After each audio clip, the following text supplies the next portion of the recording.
اس بل کے تحت digital presence سے حاصل شدہ آمدنی پر ٹیکس کا قانون متعارف کرایا جا رہا ہے، جس کے تحت پاکستان کے دائرہ اختیار میں غیر ملکی تاجروں کی جانب سے فروخت کی گئی اشیاء اور خدمات پر ٹیکس عائد کیا جائے گا۔ اس قانون کے تحت تمام ادارے بشمول بینک، مالیاتی ادارے، لائسنس یافتہ ایکسچینج کمپنیاں اور دیگر ادائیگی کے ذریعے اس بات کے پابند ہوں گے کہ وہ پاکستان میں باہر سے اشیاء اور خدمات فراہم کرنے والے غیر ملکی تاجروں کو کی جانے والی ڈیجیٹل ادائیگیوں پر 5% ٹیکس وصول کریں۔ فیڈرل ایکسائز ڈیوٹی ایکٹ میں ترامیم۔ جناب اسپیکر، فیڈرل ایکسائز ڈیوٹی کے تحت انفورسمنٹ کے شعبے میں درج ذیل اقدامات تجویز کیے جا رہے ہیں۔ یہ تجویز ہے کہ وہ اشیاء جن پر اوریجنل ٹیکس سٹیمپس یا بار کوڈز موجود نہ ہوں انہیں ٹریک اینڈ ٹریس سسٹم کے تحت فوری طور پر بحق سرکار ضبط کیا جائے۔ مزید یہ کہ چھوٹے شہروں اور دیہی علاقوں میں ABR کے محدود موجودگی کے پیش نظر فیڈرل ایکسائز ڈیوٹی کے تحت انفورسمنٹ کے اختیار مخصوص صوبائی افسران کو باقاعدہ SOPs کے تحت تفویض کیے جا رہے ہیں تاکہ بالخصوص بغیر ڈیوٹی ادا شدہ تمباکو کی سمگلنگ پر مؤثر طریقے سے قابو پایا جا سکے۔ ان اقدامات سے ہمارا مقصد ایسا جدید، منصفانہ اور مؤثر ٹیکس نظام تشکیل دینا ہے جو ترقیاتی اہداف کے حصول میں معاون ثابت ہو اور ٹیکس قوانین کی پاسداری کرنے والوں پر کوئی ناروا بوجھ نہ ڈالے۔ جناب اسپیکر، یہ اقدامات واضح پیغام دیتے ہیں کہ قانون کی پابندی کرنے والے افراد اور کمپنیوں کو سہولیات فراہم کی جائیں گی اور ٹیکس چوری کرنے والوں کا مؤثر احتساب کیا جائے گا۔ کسٹمز اصلاحات۔ میں اس معزز ایوان کو یہ یقین دلاتا ہوں کہ یہ اصلاحات کسٹمز کے شعبے میں بھی متعارف کرائی جا رہی ہیں۔ جس بصیرت اور سوچ کے تحت ٹیکس نظام کو جدید بنایا جا رہا ہے، اسی بصیرت کے تحت بارڈر انفورسمنٹ، تجارت میں آسانی اور ٹیرف پالیسی کو بھی از سر نو ترتیب دیا جا رہا ہے، جس کا میں پہلے ذکر کر چکا ہوں۔ اب کسٹم صرف سرحدوں پر نگرانی تک محدود نہیں رہا، بلکہ ایک جدید ڈیٹا پر مبنی ادارہ بن رہا ہے جو ملکی معیشت کا تحفظ اور صنعت کی معاونت کر رہا ہے۔ اہم بات یہ ہے کہ اشیاء کی پری ارائیول کلیئرنس کو فروغ دینے، بندرگاہوں پر کلیئرنس میں لگنے والے وقت اور مقدمات میں کمی لانے کے لیے قانونی ترامیم کی جا رہی ہیں۔ یہ تمام اقدامات کسٹمز کو ایک شفاف، مؤثر اور ٹیکنالوجی سے آراستہ ادارہ بنانے کی وسیع تر بصیرت اور سوچ کا حصہ ہے۔ جناب اسپیکر، ہم صرف طریقہ کار کی اصلاحات نہیں کر رہے بلکہ اپنے ریاستی معاشی معاہدے کی بنیادوں کو بھی از سر نو تشکیل کر رہے ہیں۔ یہ تبدیلی ایڈ ہاکزم سے مستقل نظام، مراد کے بجائے کارکردگی اور خاموشی کے بجائے احتساب کی طرف منتقلی ہے۔ ہم ایک ایسا مضبوط، ڈیجیٹل طور پہ مربوط اور انفورسمنٹ پر مبنی ٹیکس نظام مرتب کر رہے ہیں جو قانون کی پاسداری کو فروغ دے، ٹیکس چوری کے راستے بند کرے اور ہماری اقتصادی خود مختاری کو یقینی بنائے۔ یہ اصلاحات آسان نہیں مگر انتہائی ضروری ہے۔ ہم ایک ایسے ٹیکس نظام کی بنیاد رکھ رہے ہیں جو منصفانہ، شفاف اور پاکستان کے عوام کے لیے قابل اعتماد ہو۔ ہم اپنے اس مقصد میں نہایت واضح اور پرعزم ہیں۔ Carbon levy. جناب اسپیکر، فوسل فیول کے زیادہ استعمال کی حوصلہ شکنی اور موسمیاتی تبدیلی اور گرین انرجی پروگرامز کے لیے مالی وسائل مہیا کرنے کے لیے یہ تجویز کیا جا رہا ہے کہ مالی سال 2025-26 کے لیے پٹرول، ہائی سپیڈ ڈیزل اور فرنس آئل پر 2.5 روپے فی لیٹر کی شرح سے کاربن لیوی عائد کی جائے، جو مالی سال 2026-27 میں بڑھا کر 5 روپے فی لیٹر کر دی جائے گی۔ اس کے علاوہ فرنس آئل پر پیٹرولیم لیوی بھی وفاقی حکومت کی جانب سے اعلان کردہ شرح کے مطابق عائد کی جائے گی۔ توانائی کے شعبے میں گردشی قرضوں پر سرچارج کی ادائیگی۔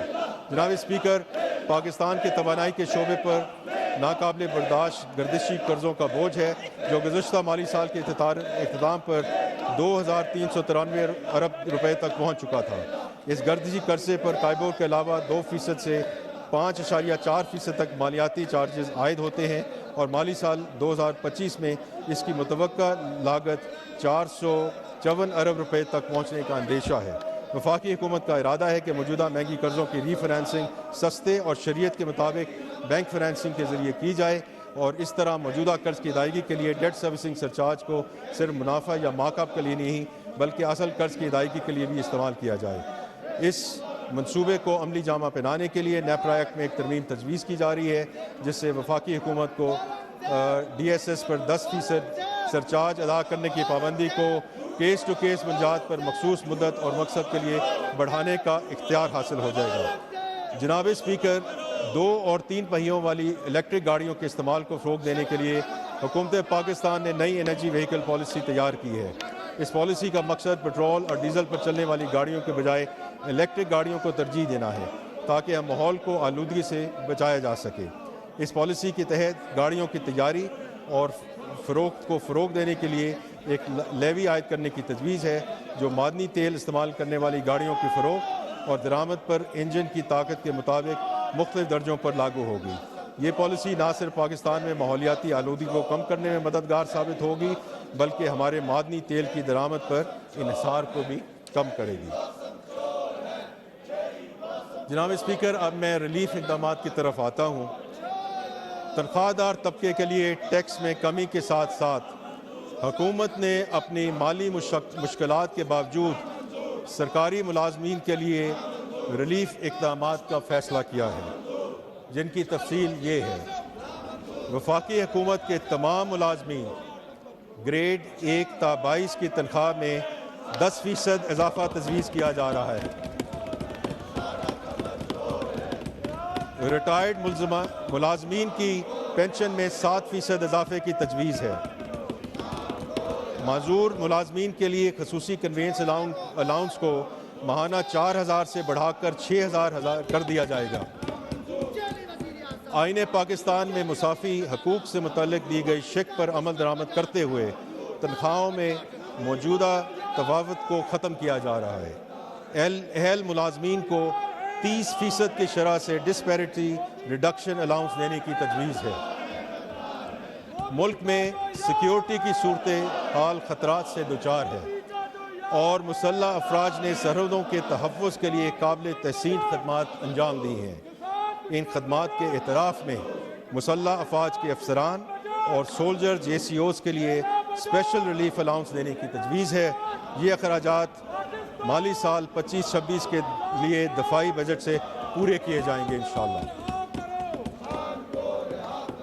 جناب اسپیکر، آخر میں وزیر اعظم، نائب وزیر اعظم، کابینہ کے معزز اراکین، حکومتی اتحادی جماعتوں اور پارلیمنٹ کے دونوں ایوانوں کے قابل احترام اراکین کا تہہ دل سے شکریہ ادا کرتا ہوں جنہوں نے مسلسل تعاون، رہنمائی اور اعتماد سے ہمیں قومی ترقی کے اس مشکل مگر ضروری سفر پر گامزن کیا۔ میں finance division, F B R, planning division, وزارت قانون اور دیگر متعلقہ اداروں کی انتھک محنت اور پیشہ ورانہ لگن کو خراج تحسین پیش کرتا ہوں جنہوں نے اس بجٹ کی تیاری میں کلیدی کردار ادا کیا۔ یہ بجٹ محض ایک مالیاتی دستاویز نہیں بلکہ ہماری قومی ترجیحات، اجتماعی ویژن اور عوام سے کیے گئے وعدوں کا آئینہ دار ہے۔ جناب اسپیکر، میں ایک دفعہ پھر دہرانا چاہوں گا کہ ہم نے حالیہ ہفتوں میں جس طرح دشمن کی جارحیت کے خلاف یکجہتی، جرت اور قومی عزم کا مظاہرہ کیا وہ ہماری تاریخ کا روشن باب ہے۔ اسی جذبے کو بروئے کار لاتے ہوئے ہم نے معاشی استحکام، اصلاحات اور پائیدار ترقی کی راہ اپنائی ہے۔ آج پاکستان ایک نیا سفر شروع کر رہا ہے، ایسا سفر جو ہر فرد، ہر طبقے اور ہر خطے کو ترقی کے ثمرات پہنچانے کا عزم رکھتا ہے۔ میں یہاں خاص طور پر اپنی اتحادی جماعتوں کا شکریہ ادا کرنا چاہتا ہوں جنہوں نے مشکل فیصلوں میں حکومت کا بھرپور ساتھ دیا اور قومی مفاد کو ذاتی یا جماعتی مفاد پر ترجیح دی۔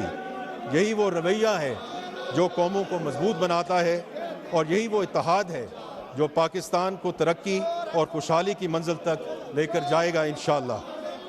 ہم جانتے ہیں کہ معاشی اصلاحات صرف اعداد و شمار کا کھیل نہیں بلکہ قومی ہم آہنگی، اتفاق رائے اور مسلسل محنت کا تقاضا کرتی ہیں۔